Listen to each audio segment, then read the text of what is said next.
Hi, everyone. Thank you all for taking the time to be here. My name is Zhang Wang. I serve as the student body president for the 6A session. Hello, everyone. My name is Amy Nguyen, and I serve as the Student Body Vice President. As a reminder to those watching, if you have a question as we go along, you're more than welcome to ask in the chat box. Amy and I will do our best to get to them. Before we get started, we would like to welcome the university leaders who are here today.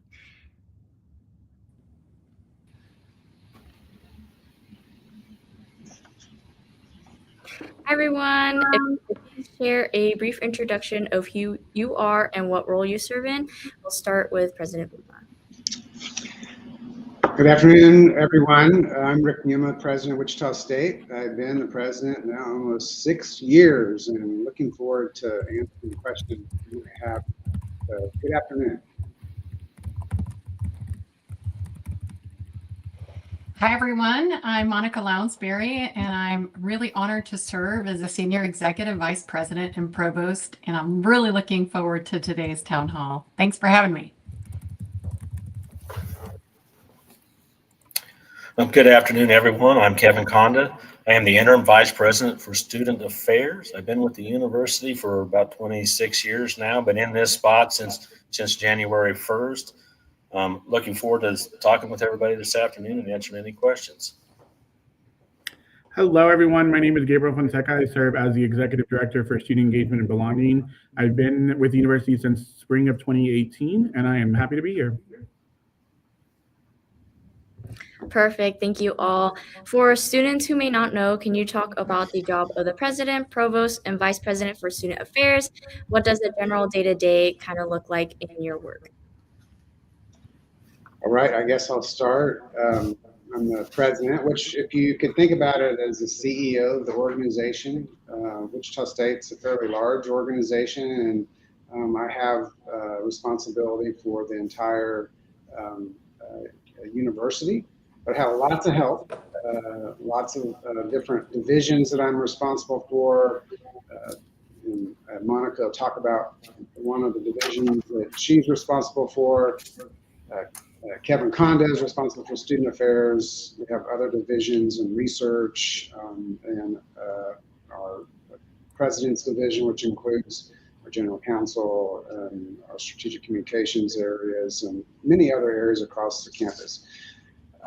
Because it's a large organization I'm responsible for, I spend a lot of times in meetings. That's what I do most days, like this one. But I actually start my day at 4 o'clock in the morning. I get up and I go work out with my spouse at the gym. I get there at 4:30 in the morning. And I do that at 4:30 in the morning because I don't have any other time to do it. And I feel like that's really the only time I can do something that I feel like helps me get through the days and it keeps me healthy. So you'll hear more about what I'm doing at the university throughout the course of this particular town hall. Well, I'm Monica Lounsbury, and of course, one of the things that I get to do is I'm kind of like if President Muma is a captain of our ship, then I like to think of myself as the first mate. And I like to try to do whatever I can to support our strategic plan as a campus, but also I see myself as facilitating the work of our largest division on campus, and that's academic affairs, which also student affairs reports to the senior executive vice president and provost. So I get to work very closely with our vice president of student affairs. There is so much to tell you in the data, like no one day is the same, it seems like. One of the things I've really learned in this job is that we need to be nimbly responsive to the moment.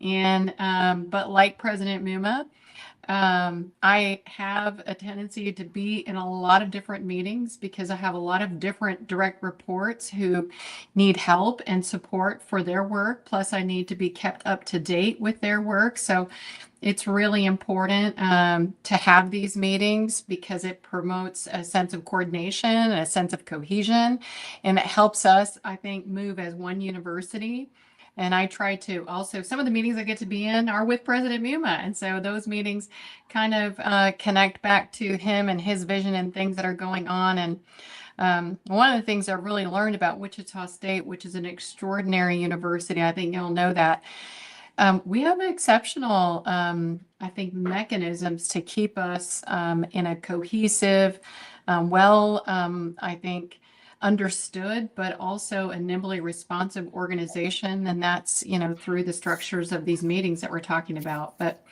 a day in a life sometimes doesn't even end at 5. It extends well into the evenings, representing WSU at events or things that our campus is doing. And super excited to tell you that been thrilled to see some of my after hours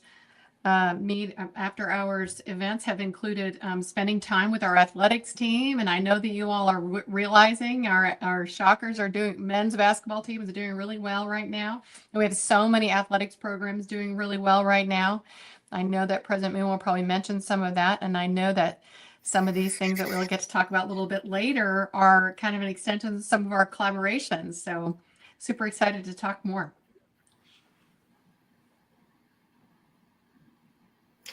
Good afternoon again.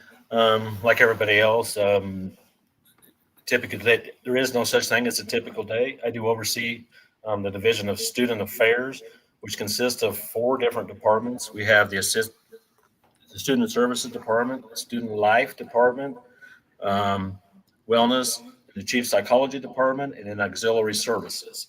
So that's kind of the departments that we oversee for the Division of Student Affairs. What does a typical day look like me? Well, I don't get up at 4 o'clock and go to the gym. I probably should, but I don't do that. I arrive at work probably at 7:30 each morning, and it's kind of some quiet time at first. It's to kind of catch up on the emails from the night before, kind of make the plans for the day. I still kind of run 2 departments right now with the Radigan Student Center. So after that, I sort of walk the Radigan Student Center, check in with each department, see if there's anything they need for the day, if there's anything I can help them with, kind of get them set and kind of get them going. And then after that, it's meeting time. So from 9 to noon, it's a lot of meetings in the morning. It may be the president's executive team, it may be academic affairs, committee meetings, accessibility, dining, budget meetings, construction meetings, if we have anything going on at that. Lunchtime many days is spent kind of walking the RSC again, having lunch with student groups or students individually, maybe with staff or something like that through lunch. And after lunch, you're back kind of at a full day of meetings again, maybe staff meetings where you're meeting with your staff, leadership, the RSC staff leadership, student affairs leadership, maybe one-on-one meetings, that kind of stuff. And then I kind of get you towards the end of your day again, where I again try to walk the Radigan Student Center, meet with students, check in with students during the day, make sure everything's kind of going okay, see if there's anything there that needs to be done. And then again, like Dr. Lounsbury, the evening time is set for events. So if there's a basketball game going, or if there's a lot of student events over student areas and student in engagement and belonging, there's a lot of student events that may be going through on the nights and the weekends and those kind of stuff. So that's kind of a typical day in my life.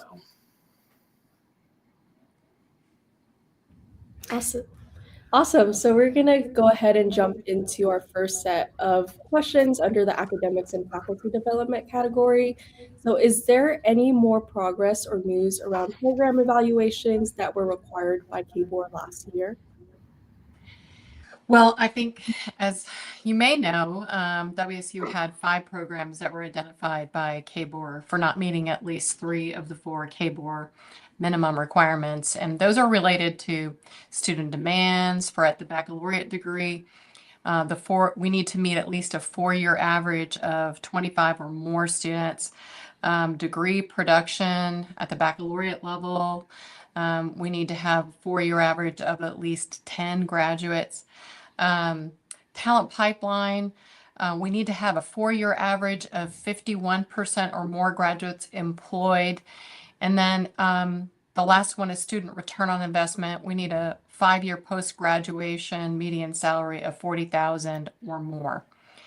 So you may well know that we did have action plans implemented for academic year 24 for 4 of the 5 programs identified. And 1 program was merged as a major, as a field major within the English department. Each program on an action plan has until June of 2027 to meet 3 of the 4 minima. So an update is that now these are, of course, these are monitored annually by the University College and by our programs review team. But 2 of the 4 programs now meet 3 of the 4 KBOR minima. 2 remain on action plans and remain focused on addressing the final unmet area. So I kind of feel like we're in good situation. We continue to monitor our progress, but we feel pretty good about the updates for program review. Thank you so much for answering. Another question is, there are some classes that students are taking that require external programs to be purchased that have similar functions on Blackboard on top of course fees and tuition. What can the university do to limit these additional surprise charges for students?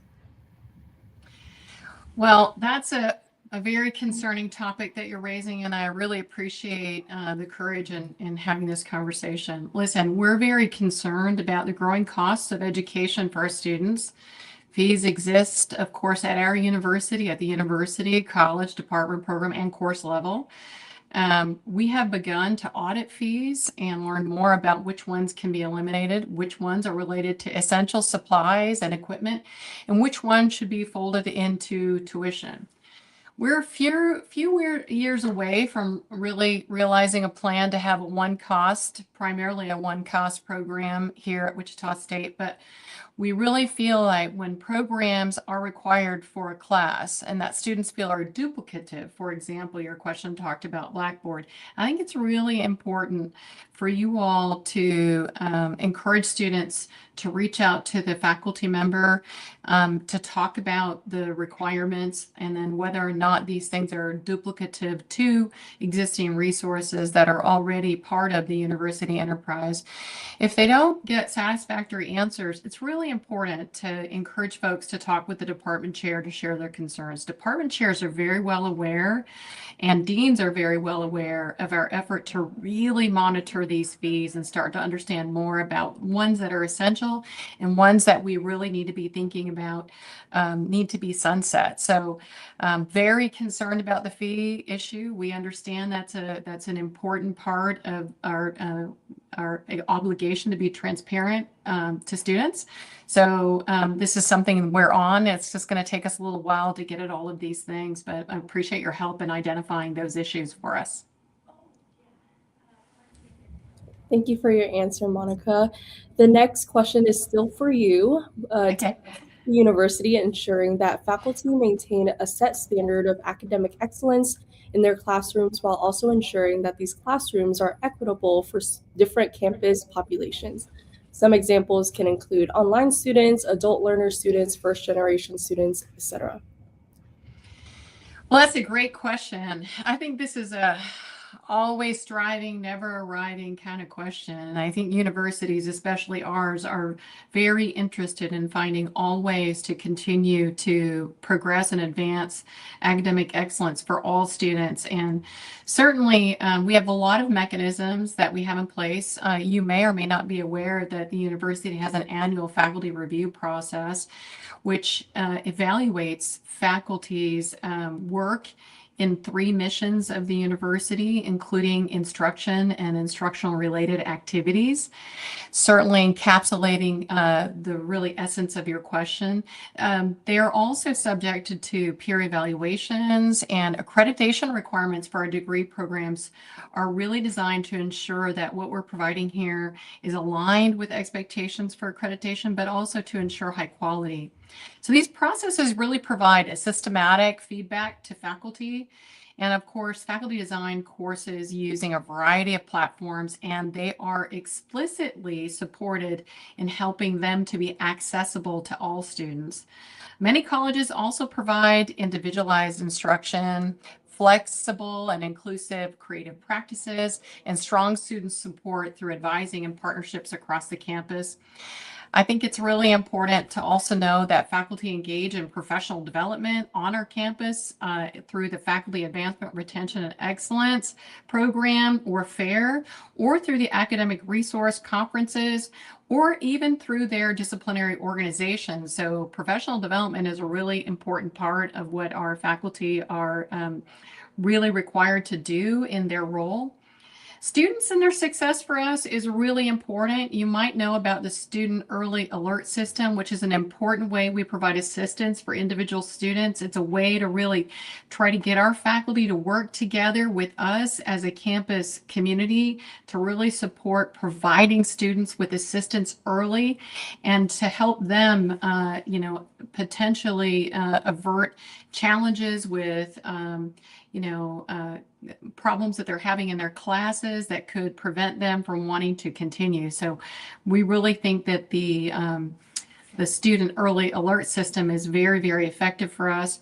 I also want to point out that some colleges, I had a chance to talk to some of our deans about this. Some colleges, like the College of Fine Arts and the College of Education, have implemented formalized faculty mentoring programs, especially for new faculty. And these programs pair faculty with experienced mentors to help faculty meet expectations of providing student-centered and inclusive instructional practices. Well, thank you so much, Monica. We actually had a follow-up question for you, if that was all right. Okay, sure. Yes. So we do get to spend a lot of time with you to talk about student issues at a higher level, but do you know how deans engage at the college level to get feedback from students? Do you know if they all have student advisory boards or something similar to be able to obtain that feedback?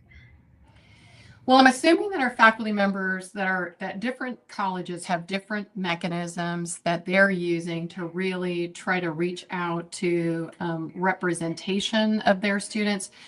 They should be all meeting, although I haven't verified this, but it's a good question. It's a good point for me to follow up. They should be meeting with their representative senators and talking with them about issues that other students from their colleges are bringing to them, so that they can be responsive as a college. I think that's a really important thing for them to be doing.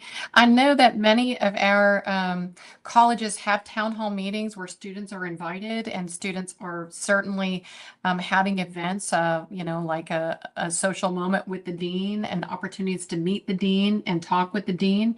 I would like to see more of those events occur because I think it's so important that our students understand how the structure of the university is organized, and when they have something that's on their mind or something that we need to know about, they know where to go. And I really think that we're always trying to improve upon those practices, but opportunities for students to meet with the dean and know who the dean is, and maybe bring things to the dean's attention is a really important part of what we need to be doing to support and advance student success.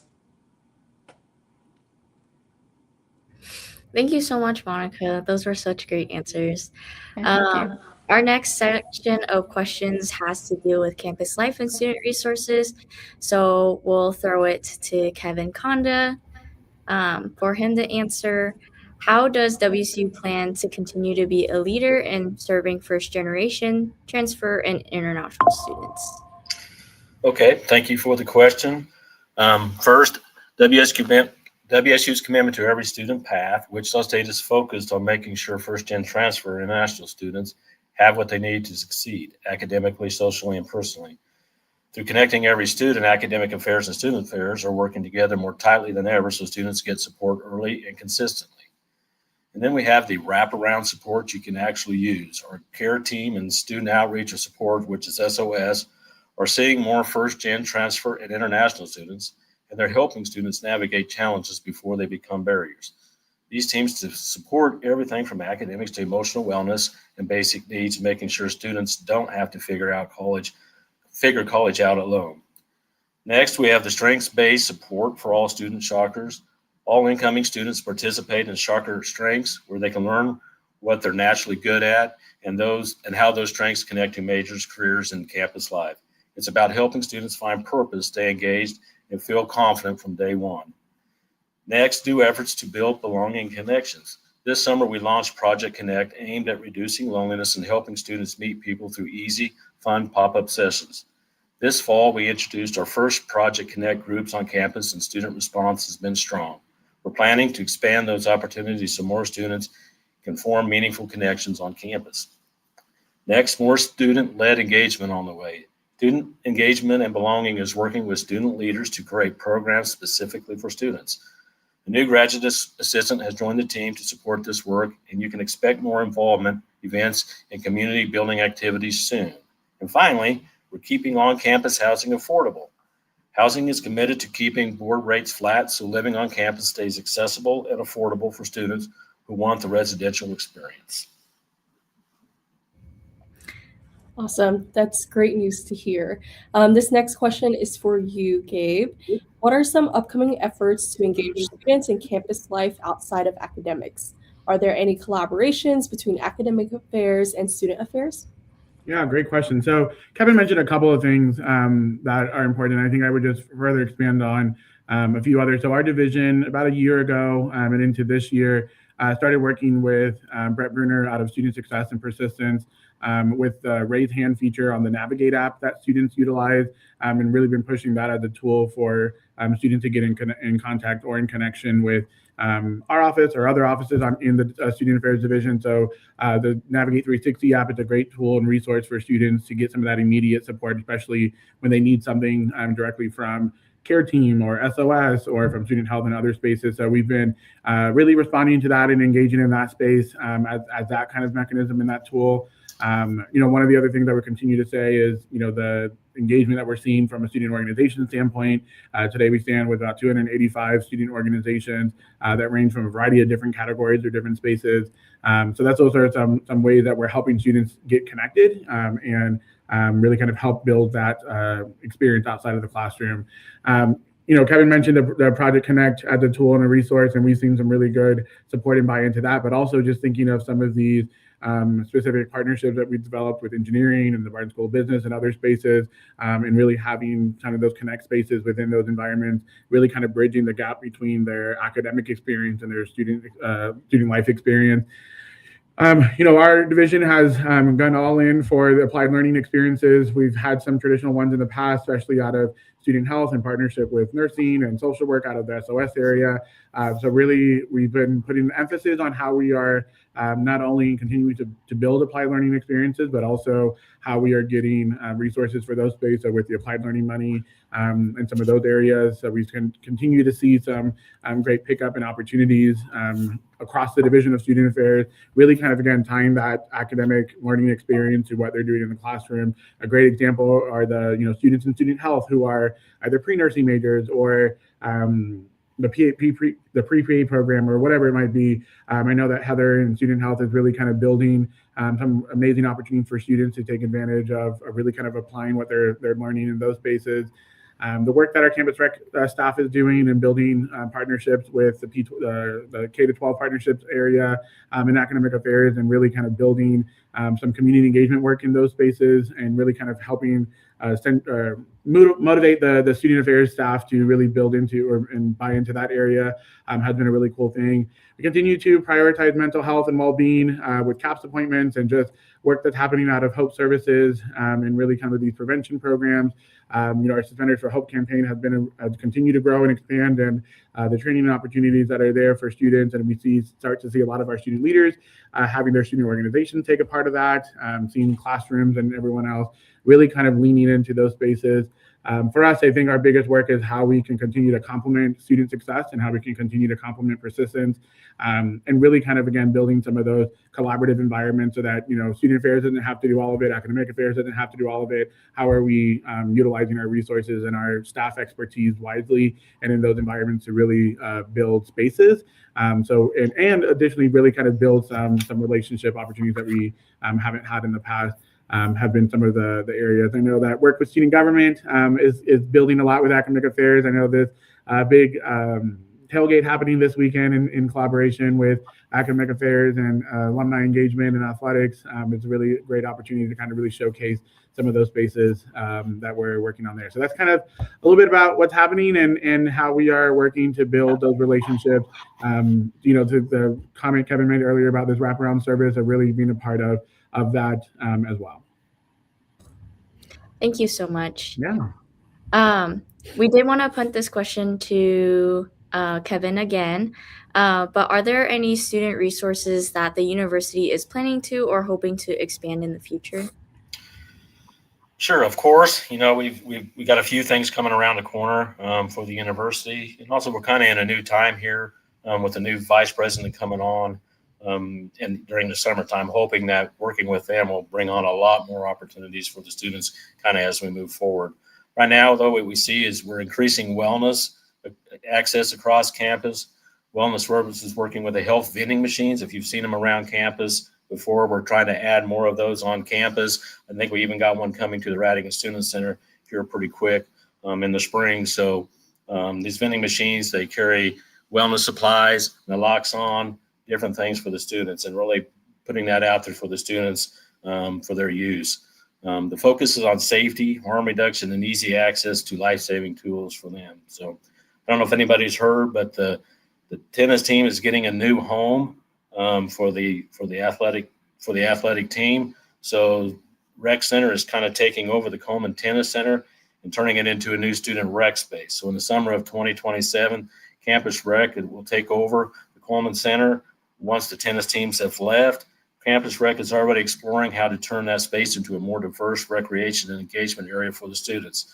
This could open new opportunities for activities, programming, student events. I also see this being a very flexible space, even to work with the Radigan Student Center on combining some programming and stuff between those two areas. So we're very excited to kind of bring that on board and kind of get that going in the next year or so. So one of the things we're working on right now for this spring is the CAC Theater project and getting it back online, hopefully for the start of the summer.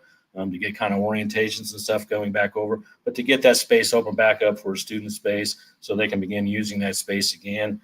For those that don't know, we're trying to get the renovations done to bring that theater to ADA compliance for phase one, and then we'll have phase 2 and 3 coming up following that to get the theater completely usable again from that side of it. So really looking forward to all that kind of stuff coming on board over the next year or so. Awesome. Thank you for your answer. This next question, I'm going to give it back to you, Gabe. But how is the university ensuring equitable access to resources for non-traditional commuter and international students? Yeah, great question. I think some of the things that we have really kind of been focusing on is how we are meeting students where they are and really kind of understanding their unique experiences as they come to the university. We've been really putting some effort in the division to think about our hours of operation and thinking of, when the Shocker Success Center opened, some of our offices and student affairs are in that space, OSAT, SOS, some other ones. And we've been, hearing lots of feedback from students about, when we open, when we close, things and whatnot. And so we've really been trying to spend some time understanding how to think about our operations a little differently and how to respond to some of those. Our OSAT office, with the work they do with accessibility, continues to grow and continues to expand. We're starting to see more students utilize that service and communicate the fact that they need that additional support. Our team there is doing some great work in outreaching to students. They do a lot of work with Discover Wichita State events that happens out of admission. So they're traveling a lot, which is super cool. But they're also putting themselves in those spaces, engaging with students, with their parents when they come to campus. And so we've really been building up some great support there. The tools that they utilize, especially for the classroom experience, have been really cool. And again, really starting to see students in those spaces. Some of the stuff that's happening in other areas, I think about with student engagement and belonging, some of our programs, we've heard some feedback from students about the timing of things and when we do things and all of those. And so we're continuing to respond and create opportunities to make sure that students are participating and have the opportunity to participate, and really kind of building some flexible programming and scheduling around students. And we've had this conversation, of course, in student government about when students are going to go and table and get information from students, making sure that we're present in those spaces. Care team and SOS and CAPS and student conduct and all those areas have really been focusing on how to, again, make their work a little bit more accessible. They've been doing some online meetings and online sessions for students, and that has been really great in seeing the response from students, especially for those who maybe are not on campus and need that support, or our online students or whatever it might be, are utilizing those services and seeing our staff really lean into the environment of let's just meet online. It might be easier for some individuals with their schedules, especially if they're working or other things like that. We continue to really reflect a lot on what students need. I know they're really focusing on student health and CAPS in the wellness area. They're releasing a survey. It might have already come out or it's coming out soon. I can't remember which one it is, so I apologize for that. That's really kind of asking students, what are the services that they're needing? What are the things that they're seeing in ways that we can continue to improve some of those areas, and really building up some of that capacity. Work with the Shocker Sport Locker, adjusting some of the hours that were there. So a variety of things that I think are being responsive to student feedback and student needs to make sure that they're still picking up on services that are available to them, and really building out some of this. Again, I know the tagline for that we talked about earlier, but this kind of wraparound service idea of how we are really living into that and not always expecting students to come to us, but how do we also get out and go to students and meet them where they are, whether that is in person, online, fill in the blank wherever they are on campus, and really kind of building this culture of care for our students in a variety of spaces as well. Thank you so much. We also had some submitted questions on a form before we started the live stream when we were advertising the town hall. So one of these submitted questions, I think this might be better geared towards Gabe. But it says, quote, "Can we start having events based on major rather than on college?" Great question. So all of our programming out of the office, specifically within student engagement and belonging, are programs that are open to all students. But one of the things that we have heard and one of the things that we're getting ready to do, we're also launching a strategic plan for our office to make sure that we continue to build in where we need to build. We've been starting to hear a lot more interest in more academic focused type of programming and development. And so we actually, funny enough, next week have a conversation with the Shocker Career Accelerator to think about some career focused programming. We have some partnerships and relationships with the colleges in specific contacts out of those spaces that we're continuing to work on to support some of the programs that they're doing or to help us really kind of retool some of ours. But that's great feedback for us to hear, and we'll continue to work on that and have those conversations with those colleges to think about how we can leverage our resources and our expertise in event planning and working with the colleges to build some of their programs as well. So that's great feedback. And while I don't have a great answer for you today, we will continue to work on that and make sure that we are meeting those needs of students too.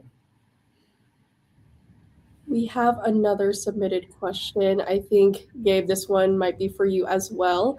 But why is there no Republican club despite there being a Democratic club and an independent club? Yeah, great question. So we do have a different, maybe 3 or 4 politically typed organizations. Student organizations are self-functioning organizations. It has to be based off of student interest and what students are willing to engage with. We have had ups and downs of, I think, the College Republican organization that we have recognized on campus. We still have one recognized. It may not be as active as the other two, but student organizations really do fluctuate like that based off of student interest and where students want to invest time and resources into. I will say, however, whichever student submitted that question, feel free to reach out to our office, and we're happy to get you reconnected to that organization or help you rebuild that organization so that you can continue to have that space. But we're happy to do that. Our office, we work with all of our student organizations. We support them all in the work that they're doing. However, we have to have students to be a part of the organizations for us to support those organizations. But we will, if you reach out to us or stop by the office, we are happy to sit down with whoever submitted that question to make sure that they can get connected, and or if they're interested in leading that organization, get them the access that they need to take over that organization. Thank you so much. And then I think this next question might be geared towards Monica. It's another submitted question, but the question states, quote, "Why does the adult learning program keep getting their budget cut?" End quote. Well, I don't know that the adult learning program has received a budget cut that is not congruent with other budget cuts that we've had across the university. I would have to look specifically into what the individual who asked the question might be referring to. But one of the challenges that we have, I think, as a campus is that, we are experiencing an unprecedented time of growing costs. And those growing costs, I think, have to be supported basically with the same budget because we don't get an extraordinarily growth in budget resources. And one of the challenges is that we continue to have an expenditure that butts right up against the revenue that we have. And depending on the enrollment mix that we have and the volume of students that we have enrolled and the number of units that they're enrolled in, we do experience some challenges potentially with our budget. All across the university, we're really looking at efficiencies and optimization of what we have.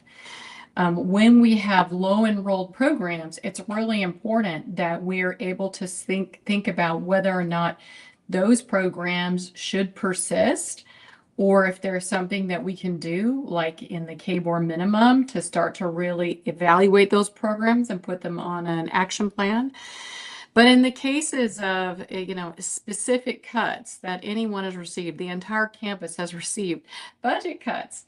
And it's a function of, I think, the challenges that we're finding ourselves in just having a growing growth of costs that has not kept pace with our revenue, and really starting to think about how we get into a more sustainable way of providing our programs and evaluating them, and thinking about probably not having an additive model until we have an extraordinary growth of student enrollment that can sustain an additive model. We need to be thinking about, when we want to do something new, what things are we currently doing might need to go away to make room for the new thing. So that's a new way of thinking for our campus. But I don't know that any one area on our campus has been saved from any type of a budget cut. Everybody has experienced budget cuts, unfortunately, and that's kind of happening across all institutions of higher education right now in our country. So we are not alone. And if we compare ourselves to other institutions, we are in a much better space and place than those folks are. And the kinds of things that we do here at Wichita State University are going to put us in a better position more quickly. So I do think, while this year has been particularly a challenging one, I think that we're headed for a much better structure. We've got to right size our structure. And when we do that, I think we have a great plan to really grow our revenue, and then continue to have a formula-based distribution of our budget to really try to address this problem in the future. But right now is a seemingly difficult time, but I'm very confident that we're going to get through this. Thank you so much. So we have about 20-ish minutes left, so we're going to pivot around our questions and table some of our prepared questions. So we'll go into one of the more prevalent questions. What are the current priorities of the Kansas Board of Regents for Wichita State? And I think this would be towards Rick. I wanted to unmute. Thank you. So I'm sorry, gentlemen, which question are you talking about? The first one? What are the current priorities of the Kansas Board of Regents for Wichita State? Okay. Well, the priorities of Wichita State University aren't any different from the priorities of the Kansas Board of Regents. And we have three. One is around affordability and access. Feeding the talent pipeline is the second one, and increasing economic prosperity for our community.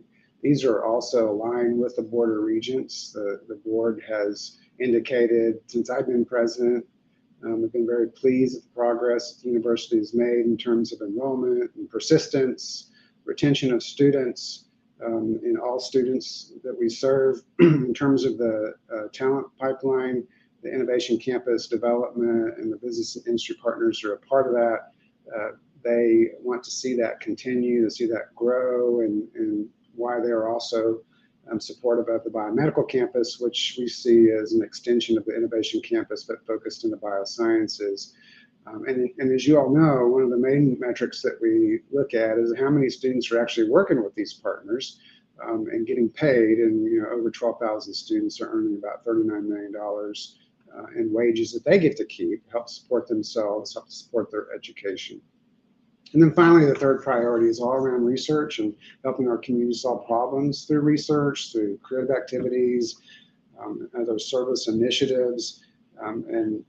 I've spoke many times about our progress in that. And this past year, we are getting real close to spending over $400 million a year in research expenditures and employing hundreds of students in those projects where they're getting to not only apply those skills in the classroom, but have this real world experience and getting them ready to work. So we're going to continue on those three priorities. The board has indicated that that's the direction they'd like our university to continue to go in, and so that's what we're going to do. Thank you so much. The next few questions are also for you. There's been a lot of movement in Topeka with various types of legislation that may impact students and the student experience. How's the university supporting students through the changes within higher education at the state and federal levels, particularly when it pertains to specific student populations? Yeah, so I believe that many students are curious to know about, how are we negotiating around and navigating around, I guess would be a better way to describe it, are the executive orders and the DEA law at the state level.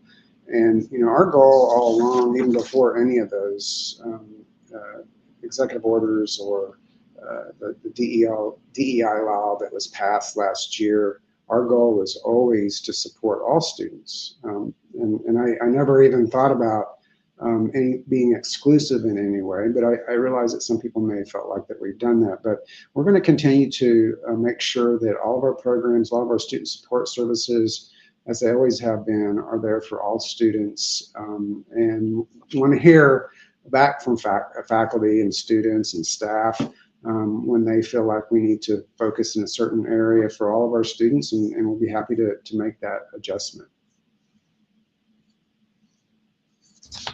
Okay, so the next question, it might be for you as well, Rick, but it's a question from our YouTube live stream. They have asked, given recent events and conversations surrounding immigration enforcement issues, some students have expressed concerns about feeling unsupported or unheard. How can the university partner with students to ensure everyone feels safe, informed, and valued? Well, I think this is a kind of a follow-up to what I've already said. We work really closely with our international office, or particularly students who are affected by any immigration laws, which would be the international students. We have a very robust staff in the International Education Office. And so we're working with them directly, and those staff members are working with the staff members are working with our students individually when needed. A lot of times issues that arise are not specific, or are specific, are not generalized to the student population. So we're reaching out directly to students, working through the International Education Office to contact students to make sure they understand if there's a new immigration issue that they need to be aware of. And so we're going to continue to do that. That's worked at this particular time. And we are open to hearing from students what other things that they're concerned about. A lot of it is things that are happening at other institutions that aren't happening here. And so just explaining those particular issues as they come about is something that we are doing and will continue to do. Thank you so much. We have another question from our YouTube live stream comment, and it's most likely a follow-up, but with the various changes at the state and federal level, how is the university addressing and navigating challenges related to adjusting courses or web pages related to diversity, equity, and inclusion? Yeah, again, I think working with this student body president leadership like you, Jawin, and Amy, we meet regularly to make sure that we're addressing the issues that you all see that are coming out of the student body. We're working closely with our divisional vice presidents to make sure that we're hearing what they might be hearing out there, and making sure that this has the least negative impacts for students. I feel like, since we've been dealing with some of these changes around executive orders and DEA law that was passed this past year in our state, that we have um, tried to navigate that in a way that is least disruptive among our student body, and making sure they understand that we're not trying to prevent anybody from getting services. Matter of fact, we want to make sure that everybody has services that they feel like are helpful to them, available to them. And so it's the whole purpose of the Chakra Success Center, the Chakra Career Accelerator. All those services and the services in those facilities are for all of our students. And so that's sort of our approach that we're taking. Thank you so much. We'll move on to financial aid and general topics. I believe either you or Monica could answer this question, but the university started the budget process earlier than usual due to the need to do some internal reallocations and reductions in budgets. Can you provide a brief budget update for students regarding the process the university is taking with the 7% GU reallocation? What are the budget priorities for the upcoming year?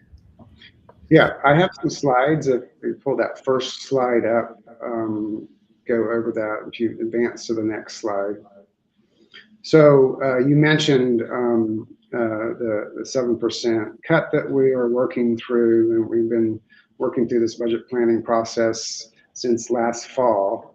But we know that coming in the next fiscal year that some of our enrollment's going to be affected, and we're projecting about a 2%, 2.6%, $2.6 million in decline in revenues from that particular issue.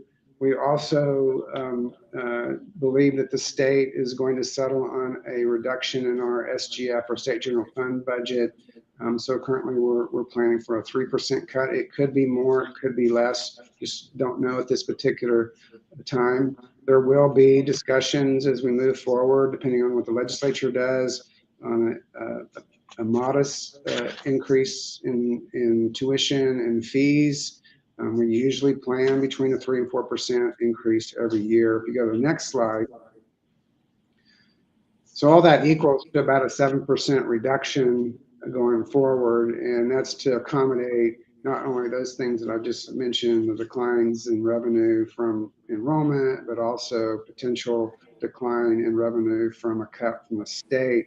But we also have mandatory increases you see here on the slide, utilities, insurance, or benefits, all those kinds of things have increases, and we think that's going to be about $2 million.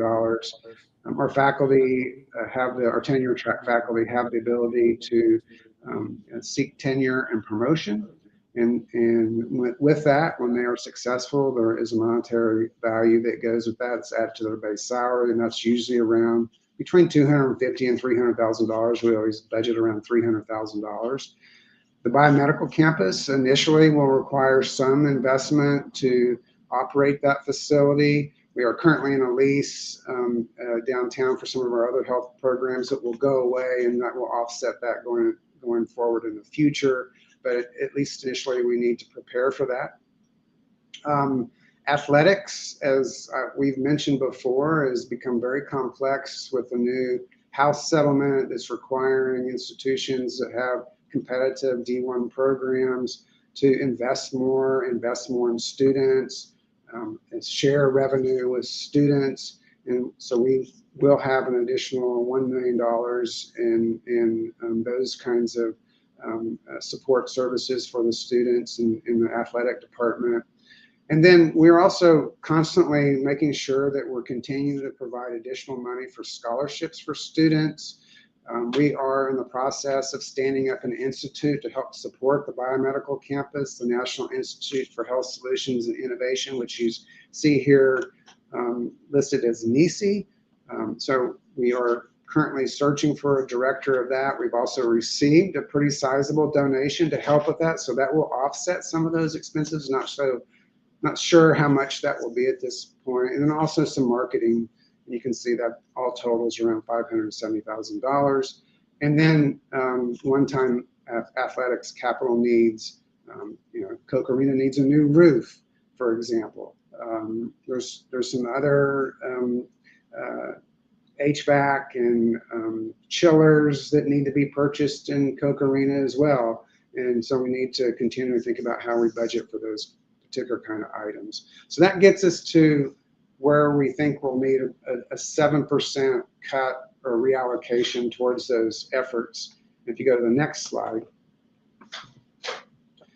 So each division, my division, no one's immune from this. The Academic Affairs Division, Student Affairs Division, Research, Administration and Finance, and Operations, we all are working towards this cut. It's all being handled differently depending on the division. We are going to have to reduce our force in some areas, and some of that's already started in academic affairs and will continue in other divisions as we continue to roll this out. And one of the other things that we are going to be rolling out, and it's very targeted to offering a voluntary separation incentive payment, like an early retirement program, where tenured faculty who would like to take advantage of that will also lead to some cost savings towards our budget. So these are the things that we're working on, that our Budget Advisory Committee is working on, that we have full representation across the university, and where we likely will land when it's all said and done to help solidify our budget for next fiscal year. Thank you for your answer. The next question will be geared towards Monica. But we often hear from students that there are a lot of financial aid options for first-year students. Are there plans to expand scholarships for financial aid for continuing students, not just incoming freshmen?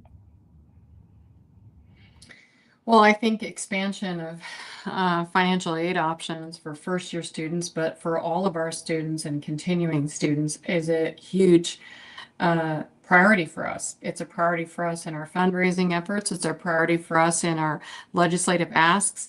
It's something that is a huge priority for our president, and he will be the one president that I know of feels very, very strongly that Kansas needs to get better in terms of its financial aid and scholarship support and Pell Grant support of our students. We really, I think, comparatively are falling behind other states in our region. And this is something that we'll continue to advocate for. Every single dean has in their fundraising goals scholarships for students. And so we see that as a really important opportunity for growth in our collective efforts.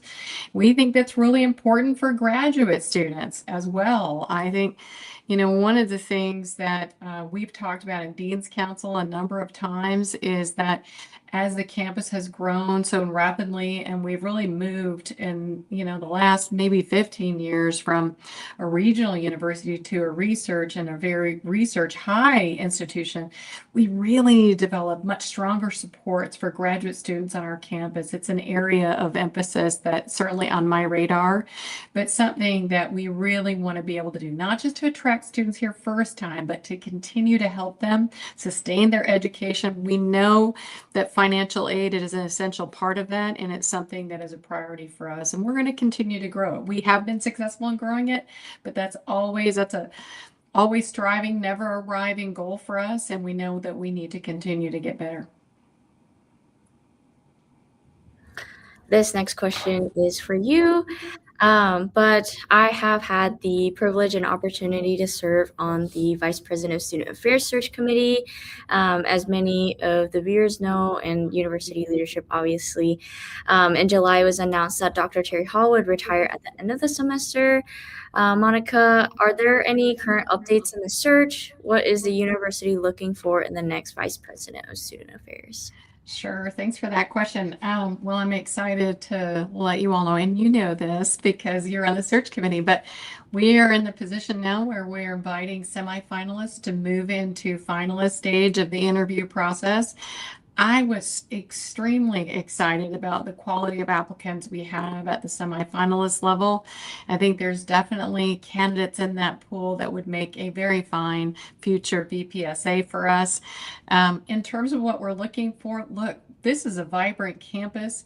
We need vibrant leadership that really understands the critical nature that the vice president will play in helping us to prepare for students of the future. We want to make sure that not only we're serving our students now and we're doing that well, and that we have really clear metrics we're trying to hold ourselves accountable for, but additionally, we need to be thinking about who our students will be in the future too, and are we a future student, future ready university, and what kinds of things do we need to put in place? And I was so excited to hear both Gabe and Kevin talk a little bit about some of the impediments that I've heard. Like some of our students are not 8 to 5 students. Some of our students are here in the evening, and some of our students need to have the library open for long hours, especially if they're studying for the MCAT or things like that.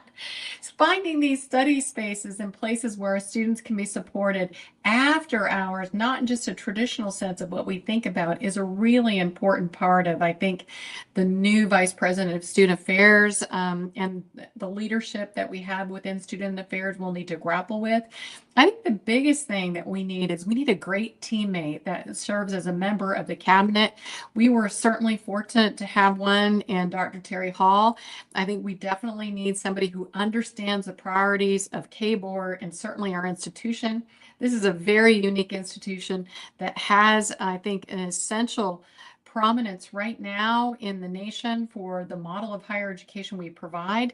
And I think many people have told me in this interview process that they've had their eye on Wichita State for a long time because of the incredible student affairs programs that we have, which I think is absolutely true. But we're always never resting on our laurels. We're waiting, and we're definitely going to be leaning in to leadership that will take us to the next level of where we need to be, because we're not trying to remake things of the past. We're really looking at the signals of the future and really leaning into the future. And so we need that future ready leadership, and one that is going to really help us shape a very cohesive and more advanced student supports for what will be the future of Wichita State. Well, thank you so much. We are nearing the end of our time. Thank you, everyone, for attending and viewing today's town hall. And I would like to thank the university leadership and administration for engaging with us and answering some of these questions. We really do appreciate it. For questions that we were unable to get to, Amy and I will work with university leaders to get those answered and shared. As always, students can always engage with Student Government Association at our various tabling events. Our next one is March 4th, 11 to 1 p.m. at the Shocker Success Center. You can also engage with us directly at Senate meetings every Wednesday at 7:30 p.m. in RSC 233, or stop by the office in RSC 219. This will be our last student town hall with you all as Amy and I prepare to wrap up our year of service. We look forward to wrapping up this session within our last 6 weeks in office. Thank you all for your service, and thank you for joining us. Have a wonderful day. Thank you all, and thank you for your Thank leadership. you.